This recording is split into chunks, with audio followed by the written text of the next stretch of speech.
Itu penaklukan kota Makkah. Ada beberapa cerita yang kadang di situ nggak disebutkan, tapi di tempat lain disebutkan.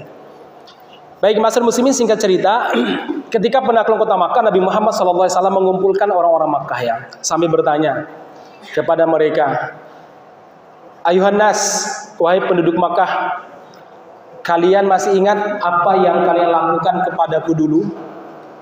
Menyiksa Nabi Muhammad, menyiksa para sahabat, kemudian berupaya membunuh Rasulullah SAW. Setidaknya ada 3 peperangan yang mereka lancarkan untuk membunuh Nabi. Perang besar, 1 Badar, 2 Uhud, yang ketiga adalah perang Khandaq. Belum lagi selama Nabi Muhammad di Makkah, mereka pernah ingin berupaya membunuh Nabi, melempari Nabi dengan kotoran, kemudian mencekik Rasulullah, dan berbagai macam perbuatan mereka lakukan dulu. Maka Rasul bertanya, apakah kalian masih ingat apa yang kalian lakukan kepadaku dulu? Apa jawab mereka? Bala ya Muhammad, betul ya Muhammad, kami masih ingat. Ma tadunun anni fa'ilum bikum, menurut kalian hukuman apa yang paling layak atau perbuatan apa yang paling layak yang aku berikan kepada kalian atas dosa-dosa kalian dulu? Apa jawaban mereka? Ya Muhammad, anta khairuna wa ibnu khairina. Muhammad, engkau adalah orang terbaik di kalangan kami, putra dari orang yang terbaik.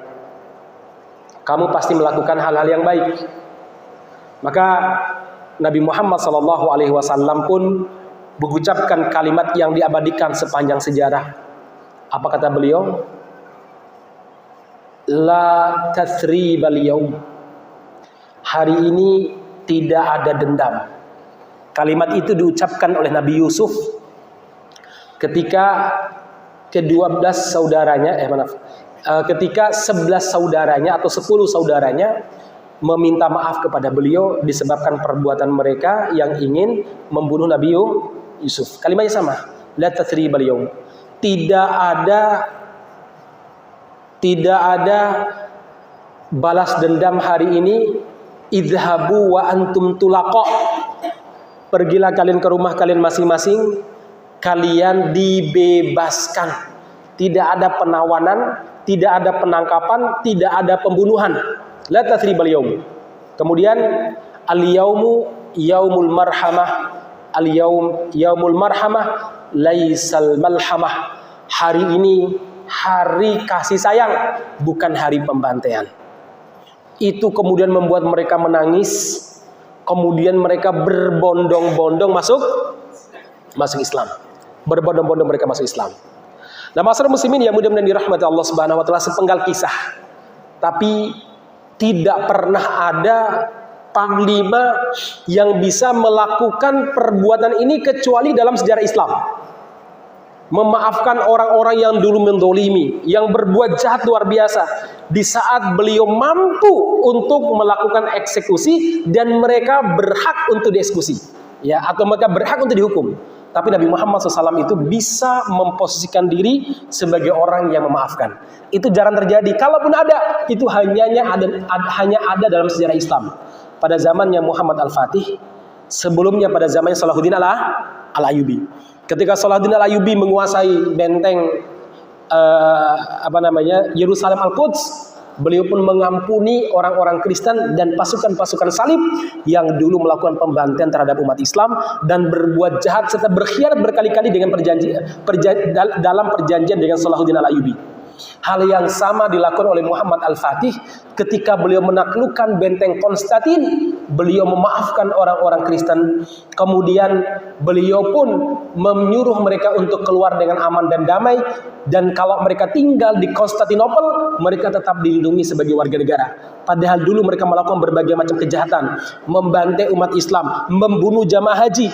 Tapi sekali lagi, setelah Muhammad Al-Fatih berhasil menguasai mereka, Muhammad Al-Fatih kemudian memaafkan mereka, yang membuat sebagian besar orang-orang Kristen kemudian masuk Islam. Baik jemaah sekalian yang mudah-mudahan dirahmati Allah Subhanahu wa taala, saya ingin berbicara begini. Dan ini adalah puncak pencapaian seorang muslim. Ketika dia itu mampu memaafkan dan melupakan dosa-dosa orang yang berbuat zalim kepada dia. Karena hari ini jemaah sekalian, di antara perkara yang membuat manusia tidak bisa menikmati hidup, membuat mereka mendapatkan berbagai macam penyakit, terutama penyakit psikologis, ya, bahkan berdampak pada fisik, itu karena mereka tidak pernah bisa berdamai dengan masa lalu. Dalam bahasa lain, mereka susah untuk memaafkan. Susah untuk memaafkan. Ada yang maafkan tapi maafkan tidak benar. Memaafkan tapi pakai syarat. Ini bukan memaafkan. Akhirnya banyak yang hidup dengan masa lalu mereka yang kemudian membuat mereka tidak produktif. Membuat mereka tidak punya inovasi. Ketika mereka itu tidak mampu memaafkan masa-masa yang telah berlalu. Atau peristiwa yang telah berlalu dari kehidupan mereka. Kalau orang tidak mampu berdamai dengan masa lalu, dia akan merasakan kekecewaan demi kekecewaan. Dan itu akan berdampak pada kesehatan jiwanya dan akan berdampak pada kesehatan fisiknya. Pada akhirnya dia menjadi manusia yang merasa paling menderita. Jadi si paling menderita. Jadi penyakit daripada orang yang gak mampu memaafkan adalah dia merasa si paling menderita. Ya. Dan akhirnya dia akan membuat label-label yang buruk dalam kehidupan dia.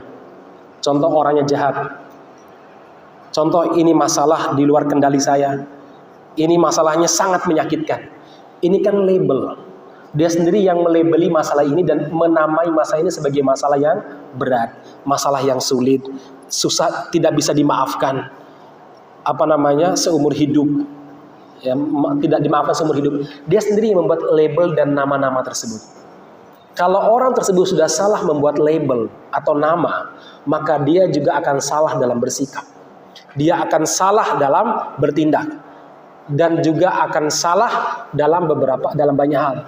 Kalau orang sudah melabeli orang-orang jahat, maka dia tidak akan pernah melihat kebaikan orang yang dia namai sebagai orang jahat. Yang ada di mata dia adalah buruk. Kalaupun ada kebaikan yang dilakukan oleh orang yang dia labeli sebagai orang jahat, dia akan memakai kacamata kuda. Mungkin menganggap, itu hanya acting. Itu hanya sandiwara. Tapi dia orang yang jahat. Itu kalau dia sudah memberikan label kepada orang bahwa itu orang jahat. Berawal daripada apa? Salah satunya dia tidak bisa melupakan masa lalu. Dia tidak memaafkan hal-hal yang telah berlalu dalam dirinya.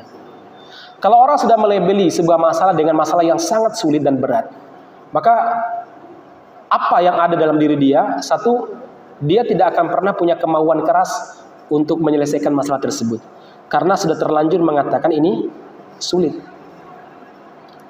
Orang itu kalau sudah mengatakan sulit, jemaah sekalian, secara kejiwaan, jadi hormon-hormon di tubuhnya itu akan mulai melemah.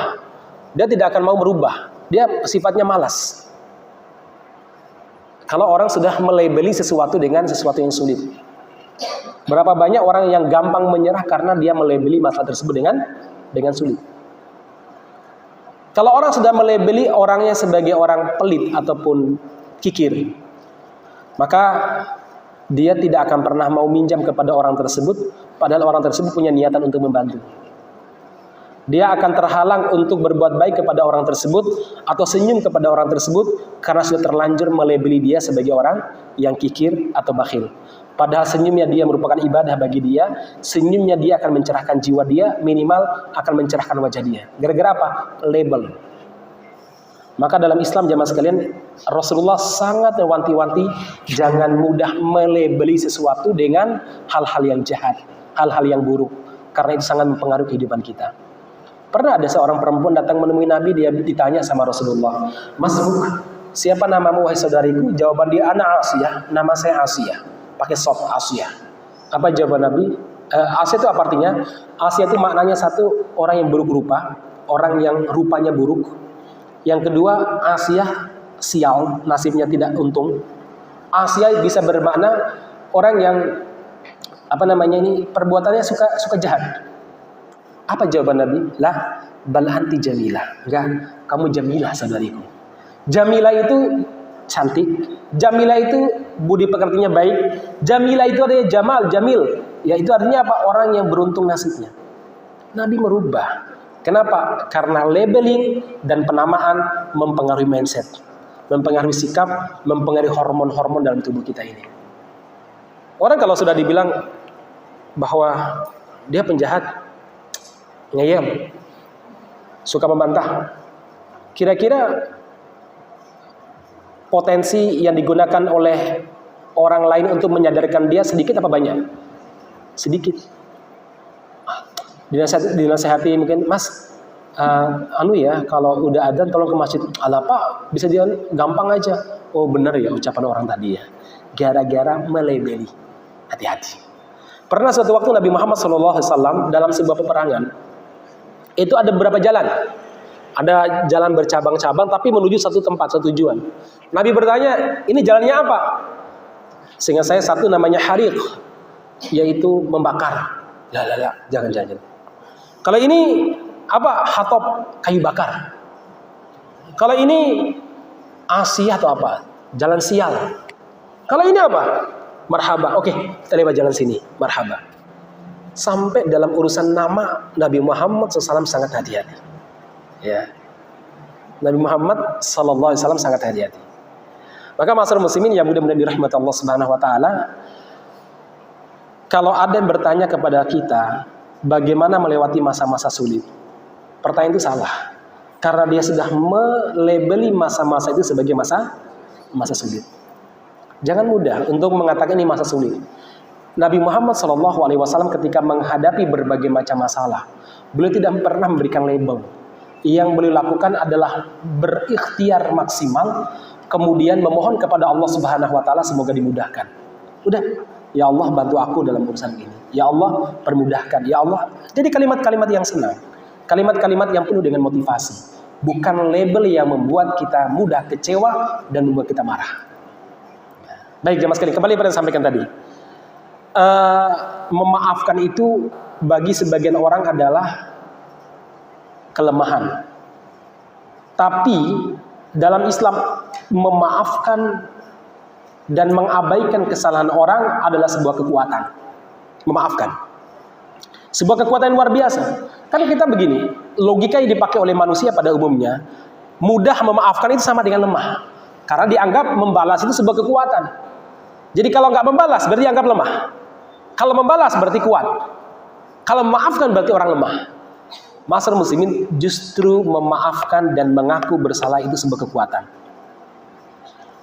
Orang yang tidak bisa memaafkan, dia akan membebani jiwanya dengan beban-beban yang sangat berat, yang lama-lama jiwanya akan letih. Bisa stres, bisa depresi. Bahkan boleh jadi dia akan bunuh diri. Kenapa? Karena dia tidak mampu memaafkan. Begini ibu-ibu sekalian, jiwa kita punya beban sebagaimana tubuh kita punya beban. Anda membawa, pernah nggak ibu-ibu melihat mbah-mbah di kampung jalannya sampai bongkok? Kenapa demikian? Dulu mereka biasanya angkat kayu bakar. Mengangkat kayu bakar kan terbiasa, akhirnya lama-kelamaan bongkok. Kenapa? Karena fisiknya dibebani sangat luar biasa dan akhirnya terbentuk seperti itu. Sama jiwa kita. Kalau dibebani dengan berbagai macam beban, maka lama-kelamaan beban jiwa kita ini melemah. Ya, jiwa kita melemah, gampang stres, gampang depresi. Apa beban jiwa kita banyak? Tidak memaafkan. Itu beban jiwa. Tidak mau mengaku bersalah. Banyak orang merasa bangga bahwa merasa benar terus. Ya, orang yang merasa benar terus itu penyakit. Sebagaimana orang yang tidak bisa memaafkan itu merupakan penyakit yang luar biasa. Penyakit bagi jiwa dia. Yang itu akan mempengaruhi fisik dia. Sakit. Mudah sakit. Kemudian imunitas tubuhnya berkurang karena banyak beban pikiran dia. Lama-kelamaan psikologis dia itu gampang menyerah. Tadi kayak seorang mbah-mbah yang membawa beban tadi lama-lamaan bongkok. Ya, karena terbiasa membawa beban.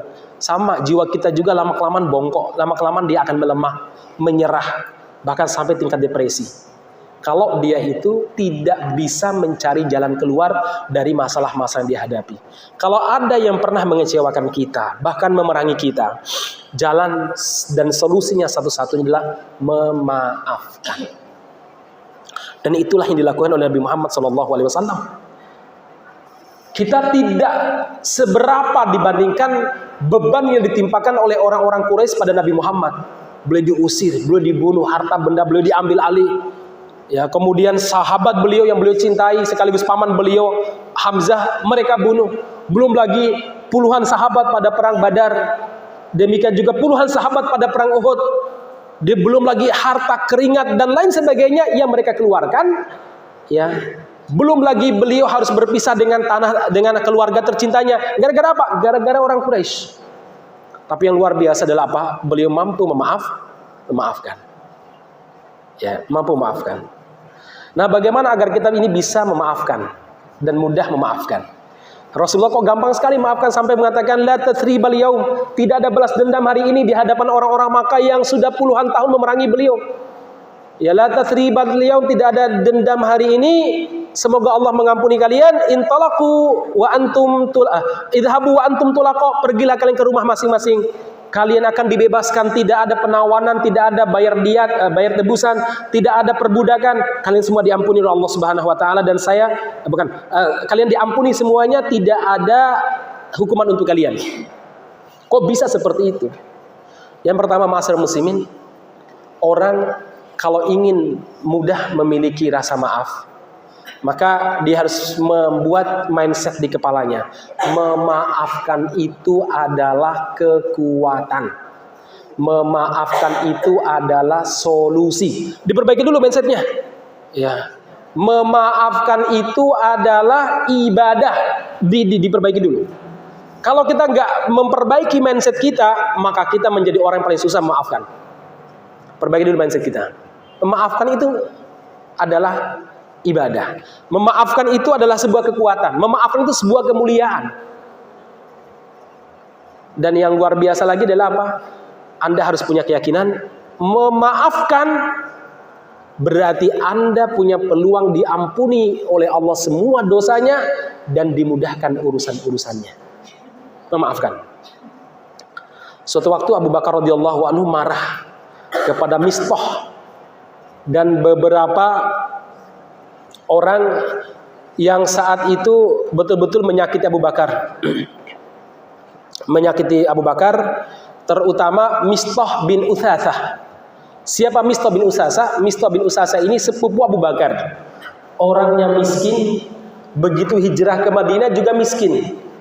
Hampir 70 sampai 90%, bahkan mungkin 100% biaya hidup dia ditanggung oleh siapa? Abu Bakar. Bukan berarti dia bukan orang soleh, dia orang soleh. Cuma kecerdasan mencari nafkahnya nggak begitu. Kan ada orang yang mungkin dia tuh pinter baca Qurannya pinter ngajar, tapi nggak punya kecakapan dalam mencari rizki. Ada orang itu yang cari nafkah itu cepat banget, ubatnya luar biasa, tapi dia nggak punya kecerdasan dalam memahami pelajaran-pelajaran. Ya, jadi orang tuh masing-masing beri jatah oleh Allah Subhanahu wa taala. Jarang-jarang yang multi talent kayak Abu Bakar Umar. Abu Bakar Umar ini ya nyari nafkah ya oke, ngajar ya oke, menjadi panglima perang ya oke, jadi pemimpin juga oke. Itu multi talent yang luar biasa. Nah, Mistah ini terlibat dalam menyebarkan berita bahwa putri tercinta Abu Bakar, istri Nabi, Aisyah radhiyallahu anha, selingkuh dengan Sofyan bin Mu'attal. Karena ada sebuah peristiwa, dulu pernah saya cerita mungkin ya. Jadi Rasulullah itu kalau bepergian jauh biasanya melakukan mengundi istri-istrinya, mana di antara mereka yang ikut beliau.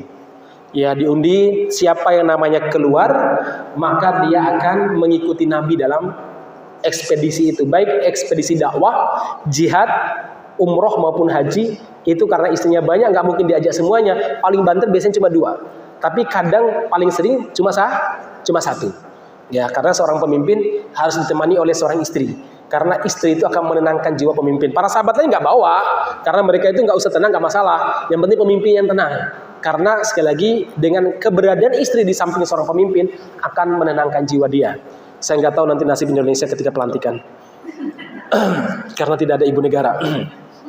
Nah, ma'asyiral muslimin yang mudah-mudahan dirahmati Allah Subhanahu wa taala, singkat cerita yang keluar namanya adalah Aisyah radhiyallahu anha. Berangkatlah beliau bersama pasukannya berperang, Ibunda Aisyah menemaninya. Singkat cerita menang kemudian pulang. Dalam perjalanan pulang, Ibunda Aisyah ini kan dinaikkan di atas unta sendiri pakai sekeduk, ya. Beliau minta karena ingin buang hajat, diturunkan oleh pasukan. Beliau pun keluar sendiri agak jauh. Habis itu beliau pulang. Beliau masuk ke dalam sekeduk. Ternyata kalung yang beliau pinjam dari Asma, mbak Yunya beliau, itu jatuh. Ternyata perempuan dulu sama perempuan zaman sekarang sama ya. Nih nggak punya, pinjam saya ini ya. Yang penting bisa berhias di hadapan suami ya. Kalau sekarang malah parah, berhias di hadapan tamu tamu pengantin gitu ya. Nggak punya tas, pinjam tas saya ya. Jadi Ibunda Aisyah ini nggak punya, mungkin punya kalung cuma mungkin nggak sebagus miliknya Asma atau kurang lah ya, biasa lah pengen berhias lebih ya, dan memang perempuan ditakdirkan untuk itu. Akhirnya beliau pinjam, terus tadi jatuh, beliau keluar tanpa sepengetahuan siapapun termasuk pasukan pembawa sekedup tadi. Akhirnya beliau keluar, ternyata Rasulullah memerintahkan para sahabat untuk berangkat, sekedupnya dinaikkan. Mereka nggak merasakan karena mungkin tenaganya kuat, nggak terasa banget ya. Lagi pula saat itu kata Aisyah, saya masih langsing banget. Malum beliau kan umurnya masih sangat muda ya, masih langsing banget, jadi mungkin gak terasa dinaikin ya. Mereka berangkat sampai di situ Aisyah kaget, ternyata pasukan sudah tidak ada. Akhirnya apa? Beliau merasa paling Nabi nanti kalau melihat tidak ada aku ya pasti nyarinya di sini. Ditelepon kan gak mungkin, belum ada HP. Akhirnya apa? Beliau tidur di bawah pohon, cadarnya dibuka. Saat itu sudah ada perintah untuk cadar bagi istri Nabi. Beliau buka cadarnya, tidur mungkin biar napasnya segar gitu ya. Beliau tidur, ternyata ada pasukan penyapu. Pasukan penyapu itu namanya Sofwan bin Mu'attal yang memang sengaja itu datang setelah pasukan induk pergi supaya melihat dari kondisi seperti apa. Nah, begitu melihat Ibunda Aisyah dan beliau kenal Ibunda Aisyah sebelum turun ayat hijab, maka beliau mengatakan Ummul Mukminin, istrinya Rasulullah. Aisyah radhiyallahu anha yang tadi tertidur kaget bangun, langsung menutup wajahnya. Kemudian Sofwan bin Mu'attal nggak ngomong apa-apa. Beliau menderumkan untanya dan memberi isyarat kepada Ibunda Aisyah untuk naik. Terus nggak sepanjang jalan kata Aisyah nggak pernah berbicara apa-apa. Kenapa? Berdua. Ya, kalau berdua jangan banyak bicara sama wanita ya, nanti ketiga setannya ya. Akhirnya apa? Cuma diam aja, dari kejauhan dilihat oleh pasukan. Loh, Ibunda Aisyah sama siapa? Karena nggak naik sekedup kan. Dilihat, ternyata sekedupnya kosong. Tersebar isu bahwa beliau berselingkuh ya. Kemudian sampai di kota Madinah oleh orang-orang munafik, selingkuhnya ini mulai disebarkan. Oh, dia selingkuh bla bla bla bla bla bla. Nah, termasuk yang menyebarkan isu itu yang paling paling vokal itu Mistah bin Utsatsaah, yang tidak lain adalah sepupu bapaknya, berarti masih keluarganya Ibunda Aisyah. Dia paling vokal menyebarkan, padahal dia itu lupa diri. Selama ini yang menghidupi dia, maksudnya yang memberikan makan dia siapa? Abu Bakar. Akhirnya jemaah sekalian, Abu Bakar sangat tersakiti, maka Abu Bakar bersumpah, demi Allah aku tidak akan memberikan apapun lagi sama kamu. Akhirnya Abu Bakar tidak memberikan. Mistah kebingungan, sampai kemudian turun ayat yang mengatakan bahwa Ibunda Aisyah itu suci dan disucikan oleh Allah dari langit. Kemudian masyarakat muslimin, Abu Bakar dan beberapa sahabat diingatkan oleh Allah dengan firman Allah di surat An-Nur ayat 22. Wala ya'tali ulul fadli minkum wassa'ah ayyutu ulil qurba wal masakin. Sesungguhnya orang-orang yang punya kelebihan harta di antara kalian, ya jangan sampai bersumpah untuk tidak memberikan nafkah atau berbagi kepada orang-orang beriman yang miskin, baik dari kalangan muhajirin maupun orang-orang ansor. Jangan begitu. Kemudian Allah mengatakan wal ya'fu, hendaklah orang-orang beriman itu memaafkan walaupun sakit hatinya. Putriku tercinta diisukan selingkuh. Wal yasfahu, dan hendaklah dia itu mengabaikan kesalahan saudaranya. Ya, ala tuhibbuna ayyaghfirallahu lakum, tidakkah kalian suka kalau memaafkan dan mengabaikan kesalahan saudara kalian, Allah mengampuni kalian. Wallahu ghafurur rahim, dan Allah Maha Penyayang lagi Maha Pengasih. Begitu ayat ini didengar oleh Abu Bakar, di mana Allah mengatakan wal ya'fu, hendaklah mereka memaafkan, wal yasfahu, dan hendaklah mereka itu mengabaikan, maksudnya melupakan kesalahan-kesalahan saudaranya, tetap melakukan perbuatan baik. Ala tuhibbuna ayyaghfirallahu lakum, kalau kalian memaafkan dan kalian itu melupakan kesalahan saudara kalian, Allah akan mengampuni dosa-dosa kalian. Allah Maha Pengampun lagi Maha Penyayang. Begitu Abu Bakar mendengarkan ini, apa kata Abu Bakar? Uhibbu ya Allah, ya Allah saya mau diampuni ya Allah, saya mau diampuni ya Allah. Akhirnya beliau itu kemudian membayar kafaroh sumpahnya dan tetap melanjutkan berbagi dengan Mistah dan orang-orang yang dulu menyakiti beliau, tetap berbagi. Ya, ternyata jemaah sekalian, faktor kedua yang menyebabkan kita ini mudah memaafkan, selain tadi mindsetnya diubah, yang kedua adalah apa? Yakinlah, ketika kita memaafkan orang, Allah akan memaafkan kesalahan-kesalahan kita. Boleh jadi kesalahan kita di hadapan Allah lebih banyak daripada kesalahan orang itu kepada kita. Dosa kita masa lalu saat SMP, saat SMA, urun tahu jilbaban, ya, isinya rokan, ya, masih ngerok di kampus, ya. Kemudian isinya kesana kemari hura-hura, ya. Mungkin kalau ada orang menyakiti kita, husnudzonnya kita adalah apa? Mungkin dengan cara ini Allah mengampuni dosaku, maka aku maafkan dia. La tuhibbuna yaghfirallahu lakum. Tidakkah kalian mau Allah mengampuni dosa-dosa kalian ketika kalian mengampuni kesalahan dan memaafkan kesalahan saudara kalian? Ya. Jadi ini jemaah sekalian, sebuah kekuatan yang luar biasa, memaafkan. Nah, saudara sekalian yang mudah-mudahan dirahmati Subhanahu wa taala, termasuk meminta maaf itu bagi sebagian orang gengsi. Padahal jemaah sekalian, meminta maaf itu membuat hati kita ini terasa ringan. Hati kita terasa tentram. Sebagai sebuah contoh, ketika Anda berbuat salah, berbuat dosa, kan terhantui dosa terus kalau Anda nggak bertobat. Tapi ketika Anda bertobat, Anda mengakui di hadapan Allah Subhanahu wa taala, abu'u laka bidanbi, ya Allah, aku mengakui dosa-dosaku kepadamu ya Allah. Faghfirli fa innahu la yaghfirudz dzunuba illa anta. Maka ampuni dosa-dosaku ya Allah, karena tidak ada yang bisa mengampuni dosa-dosaku kecuali Engkau ya Allah. Doa Sayyidul Istighfar kita. Kan biasanya hati kita plong kalau sudah mengaku bersalah di hadapan Allah Subhanahu wa taala. Apalagi mungkin depan multazam, di raudhah Anda bilang, ya Allah, saya pernah salah sama suami saya ya Allah. Saya pernah bentak dia ya Allah, saya pernah melakukan hal begini kepada dia ya Allah. Ya Allah, dia sudah meninggal misalnya. Maafkan dia ya Allah, bla bla. Anda itu akan plong rasanya. Ketika Anda mengakui bersalah, sama di hadapan manusia, kalau Anda berbuat salah, jangan malu-malu minta maaf. Maaf ya. Bukan sesuatu yang aib. Meminta maaf. Dan bukan sesuatu yang aib kalau mengaku bahwa saya bersalah. Ya. Ibu-ibu di hadapan anak-anak nggak boleh gengsi. Kalau memang salah di hadapan anak atau besan kita atau mungkin menantu kita, bilang, maaf ya ibu yang salah gitu. Saya kira tadi begini, maafkan.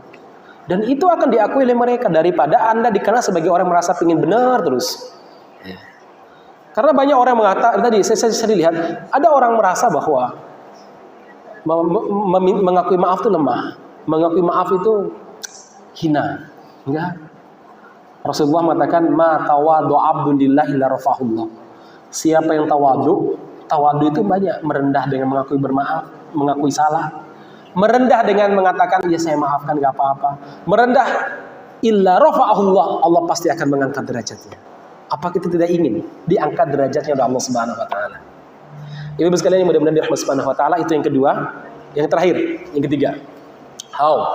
Bagaimana supaya kita bisa menjadi pribadi yang mudah memaafkan dan kita berani meminta maaf, mengaku bersalah. Apa itu? Hendaklah kita mengambil hikmah dari semua peristiwa yang menimpa kita. Begini jemaah sekalian. Kadang sesuatu yang kita anggap musibah itu merupakan anugerah dari Allah Subhanahu wa taala dan kenikmatan yang luar biasa. Cuma kadang kita tidak sadar. Contoh begini. Kalau Nabi Muhammad SAW tinggal di Makkah, tidak dimusuhi, tidak diusir, mungkin dakwah beliau ke Madinah itu kurang lancar. Beliau tidak akan punya negara. Beliau tidak akan punya pasukan yang luar biasa. Tapi itulah hikmahnya. Beliau ternyata diusir, beliau dimusuhi di Makkah sebagai jalan dan anugerah untuk beliau supaya beliau punya kekuasaan. Beliau punya ansor, punya sahabat-sahabat yang banyak. Beliau akhirnya memiliki sahabat-sahabat yang betul-betul setia, terutama para muhajirin, karena teruji mereka berani meninggalkan masa depan mereka di dunia dan kemewahan dunia di Makkah untuk bisa bersama dengan beliau. Artinya apa? Beliau bisa menyeleksi para sahabat secara alamiah. Oh, ini memang betul-betul orang baik. Sehingga keberlanjutan dakwah itu terjaga karena ada orang-orang baik. Coba kalau seandainya tidak ada yang musuhi, tidak ada yang melawan, tidak ada yang mengusir, tidak ada yang berupaya membunuh, mungkin untuk menyeleksi manusia-manusia yang betul-betul jujur itu susah. Ya, karena semua mengaku sahabat Nabi. Sama aja mas kalian. Suatu waktu kemarin ada teman saya cerita di sebuah podcast. Suatu waktu dia ini mengadakan acara terkait tentang bagaimana berdamai dengan masa lalu dan berdamai dengan suasana kita, berdamai dengan segala masalah hidup kita. Ada seorang dokter spesialis. Dia paling banyak menangis ketika acara, dan setelah acara diminta testimoni. Kenapa Anda menangis? Dia bilang, hari ini setelah puluhan tahun, mungkin hampir 40 tahun atau bahkan lebih, saya berplong. Usia beliau kurang lebih 40-an dah. Spesialis. Saya baru plong dan tenang jiwa saya. Kenapa? Hari ini saya bisa memaafkan bapak saya. Terus ditanya kenapa bisa begitu? Jadi dia cerita, sejak dia lahir sampai saat itu dia belum pernah melihat wajah bapaknya, dan sejak dia lahir dia tinggal bersama bapaknya, bersama ibunya, maksudnya bersama ibunya di kandang kambing, kandang ayam, kandang kambing kayaknya. Tinggal di situ. Kenapa nggak punya rumah? Ibunya orang jauh, dia menikah tanpa persetujuan orang tuanya. Akhirnya orang tua nggak mengakui. Pihak laki-laki juga nggak mengakui menantunya ini. Ditinggal oleh suaminya ketika anaknya sudah beranjak besar, usia 3-4 tahun gitu. Dia mencoba membawa anaknya sang putri ini ke rumah keluarga bapaknya. Siapa tahu mereka terenyuh atau mereka mungkin hatinya ya merasa iba lah. Ternyata sampai di sana dikata-katain, dan kata dokter ini saya ingat betul saat itu bagaimana ekspresi kakek saya, nenek saya memarahi ibu saya. Akhirnya ibu saya berkesimpulan, udah anak, kita kembali ke kandang kambing. Tinggal di sana. Dari SD, SMP, SMA, sekolah dengan pemberian orang lain. Dikasih jajan, bantu apa dikasih apa, ibunya mungkin bantu di sawah dikasih apa. Di saat itulah dia kemudian punya semacam dendam. Akan kubuktikan kepada dunia bahwa aku bisa. Bahwa orang tuaku tidak sehina ini. Dia belajar dengan rajin. SD berprestasi, SMP berprestasi, SMA berprestasi. Jadi kerja sore, malamnya belajar, pagi sebelum berangkat sekolah kadang bantu apa orang-orang yang kadang di warung, dia pergi belajar terus. Jadi akhirnya ranking terus, berprestasi. Kemudian dia berpikir, apa yang membuat saya mengatakan kepada dunia dan diakui sama orang-orang bahwa orang tua saya tidak sehina seperti ini. Saya bisa jadi dokter, dia bilang. Tapi nggak ada biaya. Akhirnya daftar, iseng-iseng daftar. Namanya orang pinter, masuk. Problem berikutnya saya tidak punya biaya. Akhirnya apa? Beliau melamar di asrama kedokteran. Boleh nggak saya kerja daripada mungkin ngambil petugas luar atau pegawai luar, biar saya urus asrama. Jadi mulai nyapu, merapikan, demikian juga absensi anak-anak asrama, beliau semua pegang. Jadi pagi sampai siang atau sore belajar di fakultas kedokteran sebagaimana umumnya, malamnya dia melayani teman-temannya tanpa rasa malu. Dia ingin buktikan kepada dunia bahwa dia bisa. Lulus dengan predikat kamlut. Kemudian lanjut spesialis, nikah, terus lanjut spesialis, jadi spesialis. Terus ditanya sama hostnya, apa yang buat Anda bisa maafkan orang tua Anda, terutama bapak Anda? Kalau hari ini bapak saya mendengar apa yang saya katakan, silahkan datang ke tempat kami, saya maafkan. Saya berpikir, kalau bukan karena peristiwa ini, saya tidak akan seperti ini. Jadi kadang kita perlu mengambil hikmah. Hikmah aja mas kalian. Mungkin Rasul juga mengambil hikmah. Kalau tidak diusir dari Makkah, beliau tidak akan punya kerajaan, punya sahabat yang begitu banyak di kota Madinah. Jadi agar kita bisa berdamai dengan masa lalu, berdamai dengan kondisi sekitar kita adalah apa? Ambillah hikmah yang baik dari setiap peristiwa yang terjadi. Maka kita akan senang. Saya terakhir cerita ya. Saya punya kawan, tidak perlu saja orang dekat sini aja. Dia punya 2 putra laki-laki semuanya, hafid semuanya, hafid, dan rata-rata punya sanad, ada yang 2, ada yang 1. Anak pertamanya hafid, dapat 3 sanad, nikah dengan salah seorang putri seorang orang kaya punya pondok pesantren. Dia menjadi direktur. Anak 2 juga hafid. Dulu sekali sebelum anaknya masuk pondok, jauh sebelum anaknya masuk pondok hafid, saya ngobrol sama saya. Saya ditipu Ustaz sekian miliar. Saya tanya total ditipu berapa Pak? 90-an kayaknya. Miliar ditipu. Dia pengusaha.